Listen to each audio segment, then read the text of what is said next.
Anda sebagai salah satu pengusung sekarang itu gimana?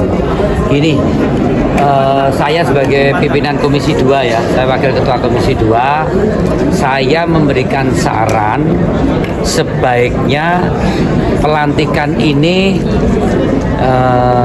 lebih dipertimbangkan efektivitas pemerintahan di tahun 2025.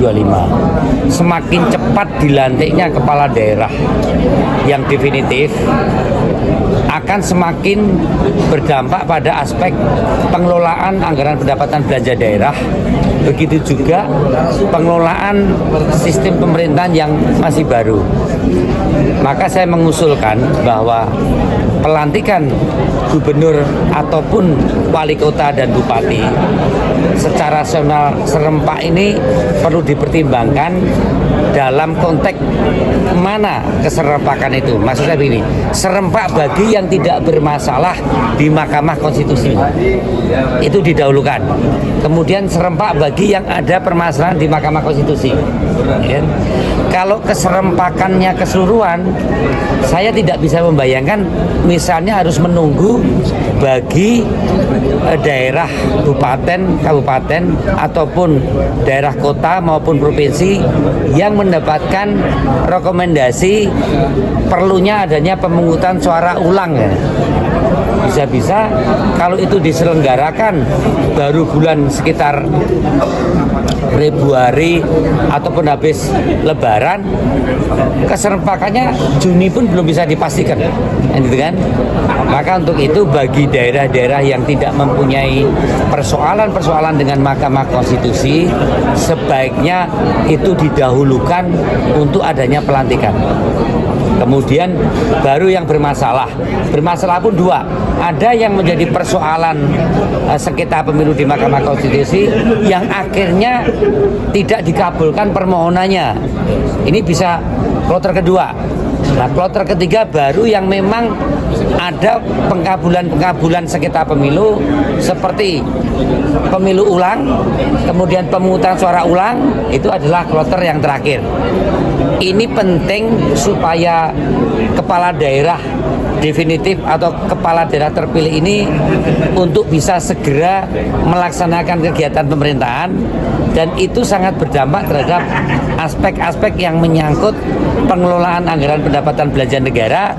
Perlu segera membentuk dinas-dinas terkait yang harus mungkin diganti atau diperbaiki.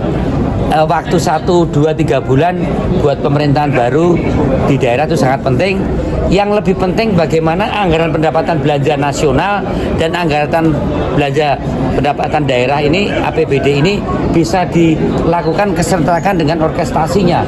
Seperti misalnya mengenai pengelolaan beberapa hal yang terkait dengan program prioritas pemerintah makan siang gratis ini, ya kan? Ini kalau masih PLT, dinasnya juga nggak firm. Ini nanti masih nggak ya jadi kepala dinas gitu ya. Jadi semakin cepat akan lebih menciptakan sistem pemerintahan yang lebih baik dalam pengertian kejelasan peran dari masing-masing satuan tugas di dinas-dinas di daerah akan semakin jelas untuk melaksanakan berbagai hal yang terkait dengan program pemerintah pusat juga. Artinya Mas Bimo, Komisi 2 merekomendasikan Perpres 80 direvisi atau substansi seperti force major ini masih mengambil Mas Bimo? Ya, kita segera akan panggil mitra kerja kita Depdagri untuk rapat kerja dengan Komisi 2 terkait dengan mensikapi kondisi yang ada. Karena saya dengar Pak Wamen Bima Arya juga sudah melihat efektivitas keserentakan atau kebersamaan pelantikan ini harus dilihat dari kemanfaatan masyarakat akan lebih mendapatkan kemanfaatan keserentakan keseluruhan dari 508 kota kabupaten dan 30 provinsi, atau keserentakan ini dilaksanakan secara bertahap sesuai dengan tahapan-tahapan pemilu yang sudah bisa selesai lebih dulu. Saya kira itu.